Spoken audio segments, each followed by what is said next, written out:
بسم اللہ الرحمن الرحیم الحمدللہ رب العالمین۔ کہ عورت کے کفن کے لیے کتنے کپڑے ہونے چاہیے،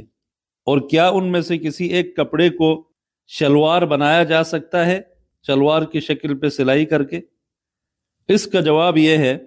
کہ تمام مذاہب فقہیہ کا اس بات پر اتفاق ہے کہ مستحب اور بہتر یہ ہے کہ مستورات یعنی خواتین کو 5 کپڑوں میں کفن دیا جائے، اور ان 5 کپڑوں کی تفصیل اس طرح سے ہے کہ ایک ازار بند، دوسرا قمیض جو جسم کے بالائی حصے پر کندھے سے نیچے دونوں سائڈ سے اس کو لٹکا دیا جائے اور گھٹنوں تک، اور تیسری چیز حدیث نے اس کو خمار کے لفظ سے یاد کیا ہے۔ خمار سر پہ باندھنے والا، سر پہ رکھنے والا دوپٹہ، اور اس میں کچھ علماء نے سینہ بند کو بھی شامل کیا ہے۔ چوتھی اور 5ویں چیز 2 بڑے چادر، جن میں یہ کے بعد دیگر خاتون میت کو ڈانپ دیا جائے، یعنی ازار، قمیص اور سر کا دوپٹہ، یہ 3 چیزیں ہو گئی، اور پھر 2 بڑے چادر جس میں عمومی طور پہ لپٹا دیا جائے، اور دونوں سر کی طرف سے بھی اور پاؤں کی طرف سے بھی باندھنے کا بھی اس میں بندوبست ہو، جو پورے جسم کے لیے کافی ہو۔ احادیث میں آتا ہے کہ رسول اللہ صلی اللہ علیہ وسلم نے اپنی صاحبزادی حضرت ام کلثوم رضی اللہ تعالی عنہا کی تکفین کے موقع پر انہیں غسل دینے اور کفن پہنانے والی خواتین کو یہی ترتیب اور انداز سکھایا تھا۔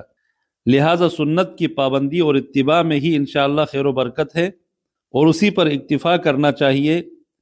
شلوار قمیض کی شکل پر سلائی کر کے زندوں والی تکلفات میں نہ پڑے تو ہی بہتر ہے۔ یہ سلائی کڑھائی، یہ ڈیزائنی، یہ تو زندگی میں ہوتی ہے، زندوں کے لیے ان کی ضرورت ہے، مرنے کے بعد اب ان تکلفات کی ضرورت نہیں ہے۔